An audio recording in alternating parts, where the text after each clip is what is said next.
Hello you lovely lot, welcome back to the Max Goodwin YouTube channel and my preview of the 2021-22 Nottingham Forest season. I've kind of alluded to this video in the past on a couple of my other videos, and I wanted to take a deep dive on what to expect from Nottingham Forest this season, both on the pitch and off the pitch. We're going to be taking a look at the tactics, we're going to take a look at the squad we currently have, and also some sensible transfers as to players I would suggest to Nottingham Forest to bring into the club. Not that I'm any authority on this, but I think I've picked up some good players for Forest to potentially sign in the future. Before we get into that though, don't forget to hit the like button down below and subscribe to the channel. Turn on notifications so you don't miss a single video. I'd really appreciate it if you do this. I've spent a good couple of weeks on this video, so I'd really appreciate it if you show some love, either by dropping a like on it or commenting down below about what you enjoyed from the video today. Without any further ado, let's get into things and start talking about Nottingham Forest and their 2021-22 season upcoming in the Championship. So we're going to preface this with what we're actually dealing with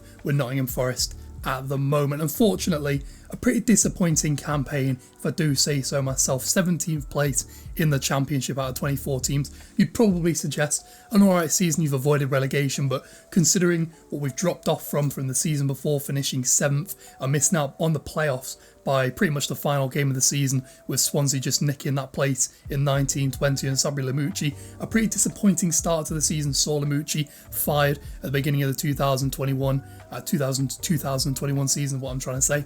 And he was replaced by Chris Hughton, who came into the club and steadied the ship until the end of the season. Defensively, we looked a lot more improved, having the 5th best defensive record in the entire league.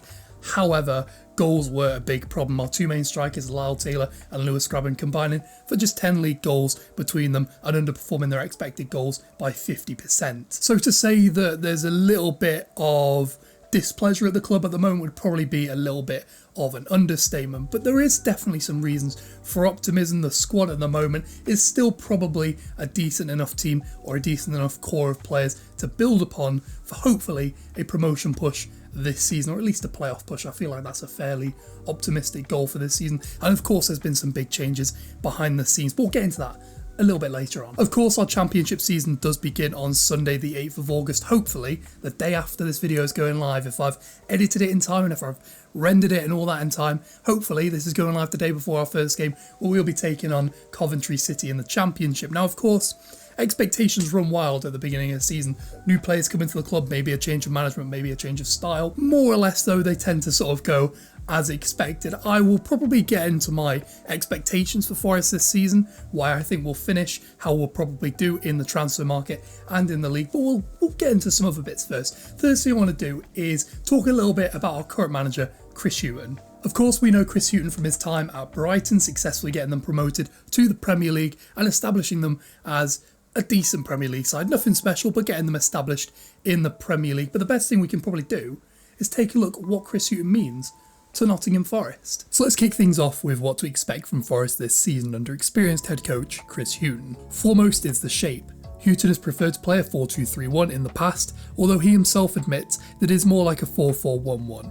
With the number 10 dropping in to create a midfield 3-1 required and then dropping into space and possession. Hughton, however, is a pragmatic coach at heart, adapting his approach on a game-by-game basis and not afraid to sacrifice attacking quality to mitigate creative threats from the opposition, seen best during Brighton's 3-2 win over Manchester United in the 18-19 season. There are, however, some hallmarks of what to expect from Hughton this season. The lesser share of possession, with Brighton averaging just 44% possession in its final season. Incisive counter-attacking football, looking to move the ball at the pitch with as few passes as possible. Two solid holding midfielders that allow for more creative 10 to roam and operate in the pockets of space available. And finally, the front four being active in the pressing of the opposition and the mid and low blocks shuttling across the pitch to mop up when necessary. These fundamentals, combined with a genuine intelligent pragmatism of Chris Hughton and a knack for getting the best out of more mercurial players such as Anthony Knockaert, could see Forest be an attacking threat next season.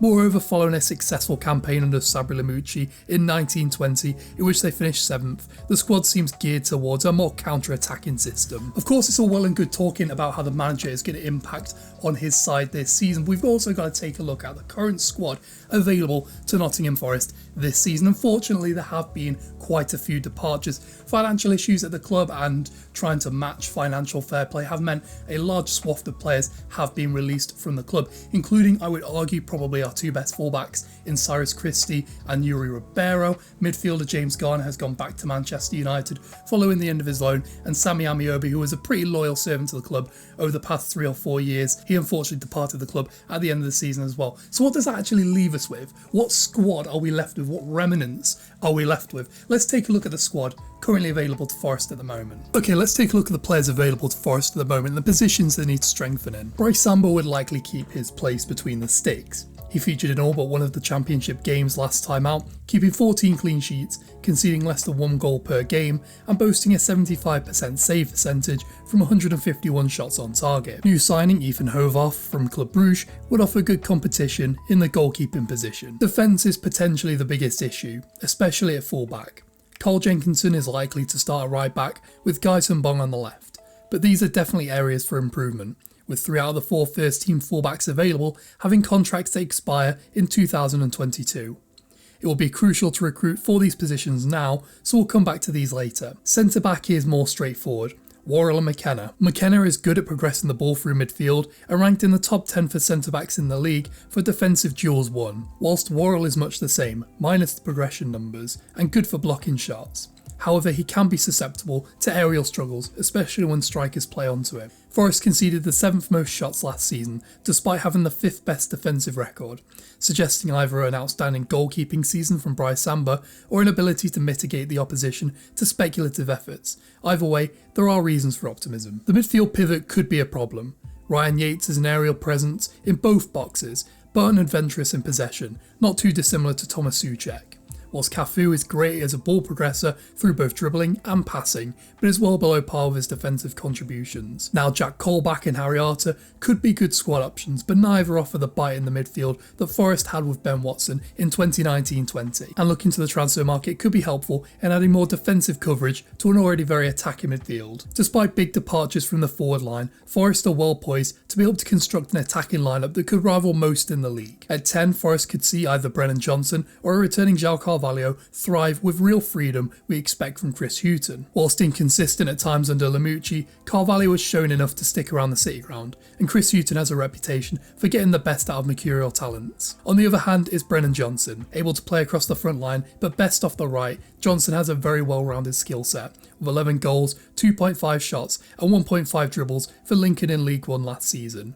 He is a direct goal threat who can contribute creatively when required, and even more adept at winning penalties. Johnson could become one of the star players for Hughton this season. Speaking of goal threats from wide areas, Alex Mighton proved to be a real bright spark in what was an underwhelming campaign, with 0.3 goals and assists per 90, whilst ranking in the top 6 in the league for both dribbles and fouls won. Whilst not an outwardly creative player, he is a direct running and genuine goal threat, offering something similar to Brennan Johnson, and could prove hard to handle at times this season. And with Joe Lolly able to play across the front line, little business will probably be required for this position. However, how do you address strikers? With both Lyle Taylor and Lewis Graben scoring under 50% of their expected goals generated, there is a genuine issue with a goal threat up front. Now this could be put down to fitness or luck, but with just 10 league goals between them last season, this could be an opportunity to strengthen the front line, and I have just the player in mind. But we'll get into that a little later. Okay, so as you can see, we're not exactly left with the strongest squad possible. A good core to a squad? Yes. Not necessarily the most deep, particularly in the positions highlighted earlier, fullback and midfield. So obviously that means we'll probably be needing to go into the transfer market. Of course, a lot of deals have been muted. If you subscribe to The Athletic or if you follow BBC Sport, you'll have seen some of the players we've been linked to in the past. But where does this all come from? Of course it comes from the board, and it has been all changes behind the scenes at Nottingham Forest this season, with Dane Murphy joining the club. But who is Dane Murphy? Of course, he was formerly the CEO of Barnsley Football Club, helping them reach the playoffs last season with some shrewd acquisitions, not just on the pitch, but in the backroom staff, with Valérien Ismaël becoming new West Bromwich Albion manager this summer off the back of a very impressive campaign with the Tykes. Unfortunately though, with this swath of changes behind the scenes, we've also seen, unfortunately, a slight dry up in the funds available to Nottingham Forest at the moment. I mentioned it earlier, a big part of it is obviously trying to comply with current financial fair play regulations imposed in the Championship at the moment, but of course a big factor in it is also the lack of funds available to the club financially coming from our Greek owners. So of course any signings we make, we're going to have to really justify as to why we're making these signings. Are they essential to the club? Will they improve the squad going down the line? And more importantly, will they not break the bank? Hopefully they don't. I've got a few players who I've actually shortlisted as potential candidates for Nottingham Forest. I've based this upon players who are actually linked to the club, and I've also based this on players who I think would probably suit the club, who would suit the style of play under Chris Hughton, who would suit the ethos and the character and all those horrible superlatives of the club at the moment. So maybe we should just go have a look at them, shall we? Okay, let's take a look at some of the transfer suggestions I myself have highlighted for Forest this season. At left back, Forest have a couple of options. Shocking to see was the release of dependable fullback Yuri Ribeiro. Solid if unspectacular, his main strengths lie in his ability to move the ball upfield through both dribbling and passing, and could offer greater coverage in the position. Currently a free agent, he wouldn't have to cost anything, and he already knows the club and the area well, and could be a shrewd acquisition. Alternatively, Forest could continue their pursuit of Hibernian left-back Josh Doig. The rumour is that he may join a Premier League side, with Burnley being the muted destination, before being immediately loaned out, potentially to a club such as Nottingham Forest. The Scot could offer attacking coverage from fullback that Forest have desperately lacked over the last few seasons. As a caveat, I would also like to see Jordan Gabriel pick up minutes on either side of the defence as he continues his development and hopefully cements his position as first team right back by the end of next season. This is an extremely simple request. Forest should bring back James Garner on loan from Manchester United. The Red Devils seem keen for him to gain more experience at either a lower end Premier League table or an upper Championship side, and he could get just that at Nottingham Forest. Scoring 4 goals from midfield in the second half of last season, Garner acted as a link between defence and attack on so many occasions. As you can tell, this is probably for me the most obvious, so I'm not going to spend too much time on it, and it makes sense for everyone involved. Striker is a little less clear. However, I think I've found the man for the job. Daryl DK spent the second half of last season on loan at Barnsley, scoring 9 goals in 19 games for the Tykes as they reached the playoffs. However, put off by the 20 million option to buy, Barnsley decided not to sign DK on a permanent basis this summer. If Orlando would be willing to loan him again, he could be a shrewd acquisition for the Reds. With actual Championship pedigree, whilst not a shot monster, DK is a well-rounded striker who can drop deep to hold play, knock the ball onto his teammates, and be a threat in the box from both shots and headers. A successful season for Forest could see the American join permanently next summer, or join a Premier League club where he could be very comfortable. Finally is a wildcard named Morgan Rogers. Whilst Brennan Johnson rightly earned the plaudits last season for Lincoln, his teammate Morgan Rogers seems to have slipped under the radar. Scoring 6 and assisting twice in around 2,000 league minutes, Rogers had an impressive first season of senior football, firing 2 shots and attempting 3 dribbles per 90 with a 66% success rate. Rogers can play on the left, the right, or at number 10, but is best playing on the left, and is unlikely to feature in first team plans for Pep City this season. It is likely that another loan is on the cards, and a step up in intensity to the Championship seems like the next logical step of his progression. Combine this with the knowledge of the area, having played for Lincoln last season, and his on-field relationship with Brennan Johnson, he seems like a no-brainer for Nottingham Forest. So with all that being said, what are the expectations for Nottingham Forest this season? I feel as if a club who are currently 23 years without Premier League football should be just happy to be there, happy to go along the ride. We're safe in mid-table last season. I would probably argue against this. Nottingham Forest as a club are of course probably one of the biggest in the Football League, certainly outside of the Premier League, a team with actual success under their belt, FA Cups, league title and 2 European Cups of course. Now, to say that the expectation, of course, is to get back into the Premier League is probably a bit naive, particularly with the financial situation at the club at the moment and with quite a lacking development and depth within the team. However, I don't think it would necessarily be too naive to suggest that this team is at least good enough to finish upper mid-table, potentially pushing towards the playoff, finishing in that 7th to 10th region. Of course, we finished 9th in 2018-19, 7th in 2019-20, and 2020-21, although a blip, was still a pretty productive season, particularly defensively. Many commentators on the club have suggested that a good season would be challenging towards the playoffs. I would therefore agree, probably with that sentiment. I don't expect Nottingham Forest to be pushing the playoffs next season. I don't expect them to be pushing automatic promotion next season. But to be in the hunt, to be there and actively looking to play towards the playoffs this season, to not have 5 or 6 games left of the season with nothing left to play for,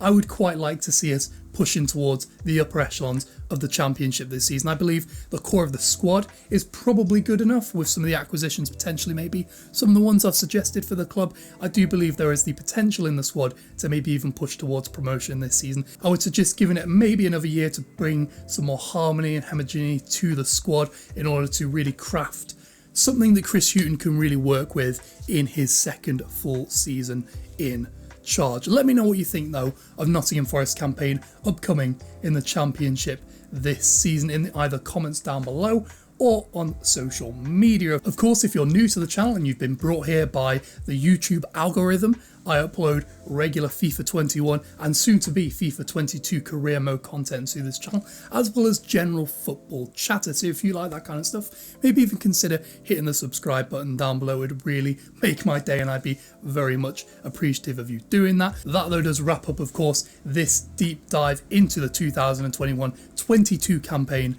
for Nottingham Forest. I hope you also enjoyed the little animations that were sort of flying around the screen and overlaying this as the video went on. I spent quite a while on them, so if you did like them, I'd also appreciate some feedback on them. With all that being said though, thanks very much for watching. I will catch you later, and here's hoping Forest can get promoted this season.